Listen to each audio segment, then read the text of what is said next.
So recently I feel like there's been an uptake in celebrities doing poetry books, but let it be known that Bo Burnham was first.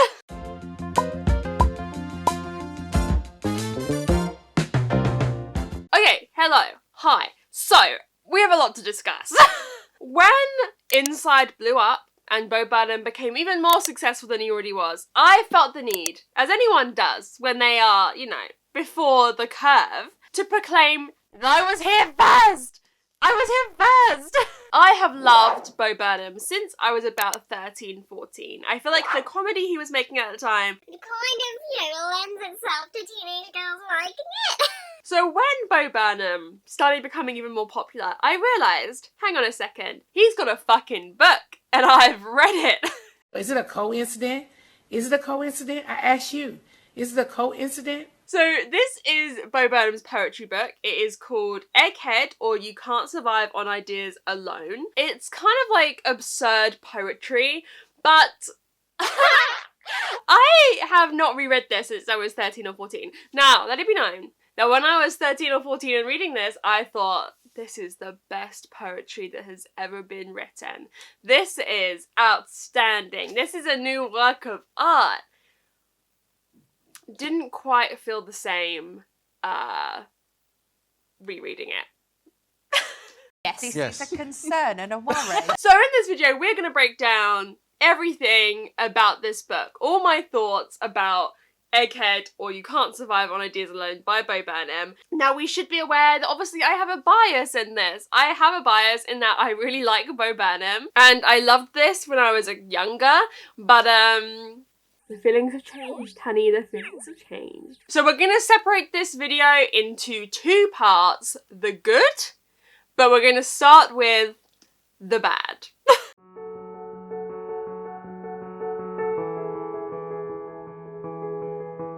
I feel like this book is trying to be too clever. A lot of the poems went over my head. Now, this could be because it's referencing things that I don't know the reference to. It could be that I'm dumb, but I genuinely feel like this bitch is trying to be clever for no reason. For no reason. Let's have examples, shall we? I'm backing up all my points with examples. Listen, did you not expect this to have receipts? So anyway, literally the first poem. The first poem is called Effortless. Writing poetry is effortless. Heifer piss. Yes, I know I said heifer wrong. Lever kiss. Trevor Chris. Whoops. Got a little lightheaded.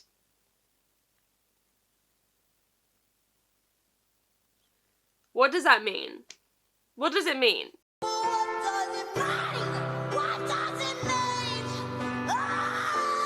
Like, am I dumb or is this dumb? What does that mean? Another one called Disembodied Heads. It's quite long, I don't know if you want to read all this. Severed heads get all the attention. Poor old disembodied heads, cry the townspeople. But what about the severed bodies? What about that poor old disembodied head, poor old dismembered body? The heads roll around moping all day. The bodies work in the mines without a union.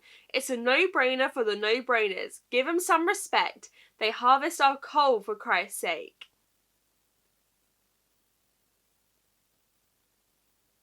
I'm just confused. I'm not gonna lie to you. I am just very confused.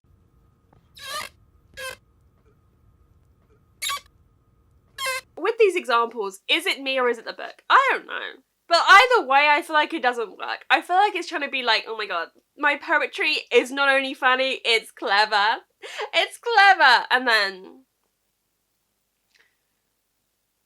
okay.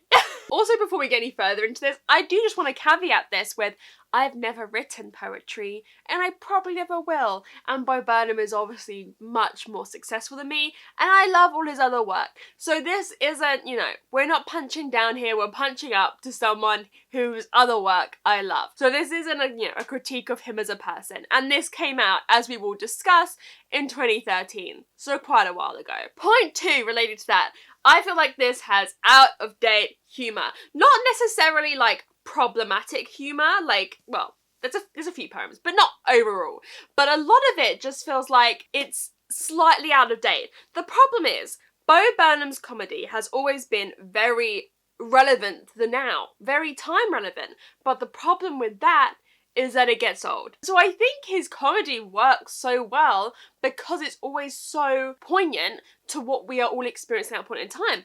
Perfectly evidenced with Inside, you know? Like, that is literally about the pandemic and the feelings that we had during the pandemic.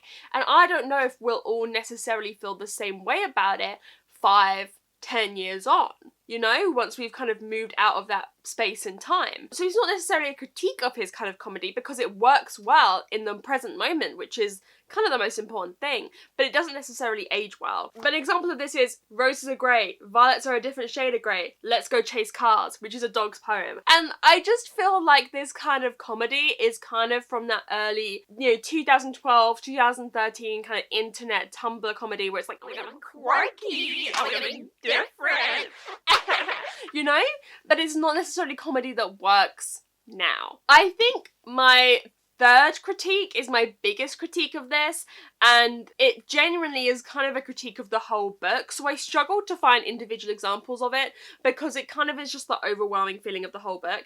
But this book feels like half-baked ideas, which is ironic because the title is You Can't Survive on Ideas Alone, and it does all kind of just feel like ideas. A lot of this book feels like unfinished jokes for his stand-up show. It feels like little ideas, little tidbits he had for a piece in his stand-up show for maybe a song or a larger kind of bit that didn't go anywhere, and so they end up in this book.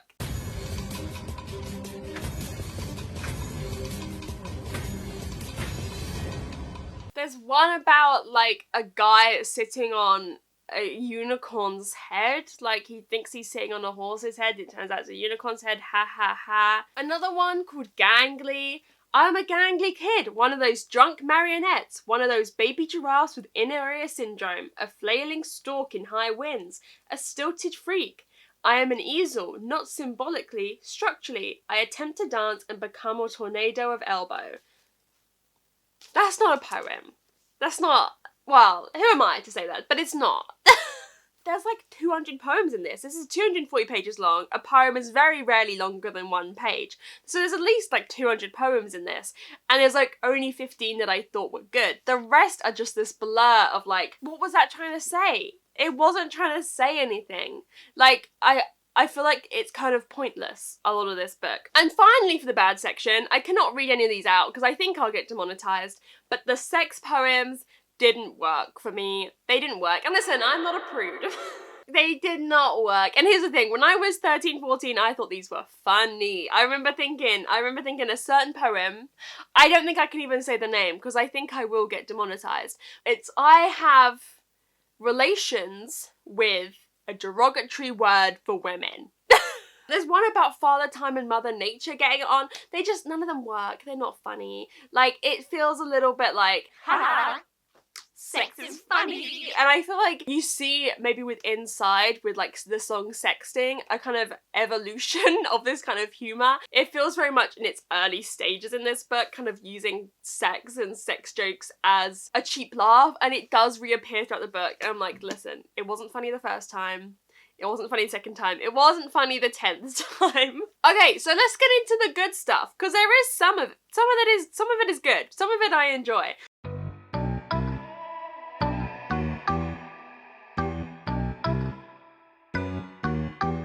A lot of what this book is silly, fun poetry. It's stupid. Earlier I was saying some of it is trying to be too clever, but a lot of it is just stupid and kind of knows it's stupid. Convenience was one of the first poems I liked. It says, I would do anything for you if convenient. I would move a mountain for you if that mountain could be moved with a button or with a lever that wasn't too cold to the touch. I would give you the moon if I could. You would love the moon. You would show it off to everyone and not give a fuck that you've now severely damaged our ecosystem by disrupting the tides. Maybe a nice look in the mirror is in order, missy. Like, that's just stupid, you know? It's just stupid. It's fun. I'm like quirky. I'm like silly. I just feel like a lot of this is silly, stupid, but knows it's stupid. It isn't trying to be the next Rupi Kaur, really deep poetry. It's just trying to be silly, and I can appreciate that. Now, the best thing about this book, and I think there's only about 4 poems like this in the whole book, but it is when Bo is using poetry to discuss words and the uniqueness of words and kind of celebrating language and all the different ways that language can be used in poetry to evoke feelings and the way that individual words make us feel. There's literally only 4 poems like this in the whole book, but whenever I came across one, I literally cheered, because that is what is best about this book. Every time I got to a poem like this in the book. That's what we've been waiting for! It's what we wanted all along! I feel like they're the poems as well where it feels like he likes them the most. Like, they're the poems that I can tell I think he's proudest of. And I think there's a lot of this kind of stupid stuff to fill out the book. But if more of it could have been this genuinely interesting look at how we use words, I would have fucking eaten it up. Let's have an example. This one, it doesn't really work as well me reading it out to you, but I'm going to anyway. But the whole point of this one, called Magic, is how you read words in your head. So it says, read this to yourself, read it silently. Don't move your lips, don't make a sound. Listen to yourself, listen without hearing anything. What a wonderfully weird thing, huh? Now make this part loud, scream it in your mind, drown everything out. Now hear a whisper, a tiny whisper. Now read this next line with your best crotchety old man voice. Hello there, sonny. Does your town have a post office? Awesome. Who was that? Whose voice was that? It sure wasn't yours. How do you do that? How? Must be magic. So I feel like that one works best, obviously, when I'm not reading it out loud, but when you're reading it in your head, and it really opens your eyes to kind of the imagination that we have in our head and are able to recreate these poems and language in this really wonderful way in our head. Another one of my favourite ones was I Eat Words. It says, I eat words, delicious words. I gobble the words that you make. Words like rod taste like turds, but billow takes the cake. I stuff my face with afterwards and wash it down with hush. Dessert must wait till afterwards like hunch or flack or crush. And my dessert won't be dessert, that word is tough to chew. I'll have a word that's sweet and curd like pony, nip or blue. I love that poem.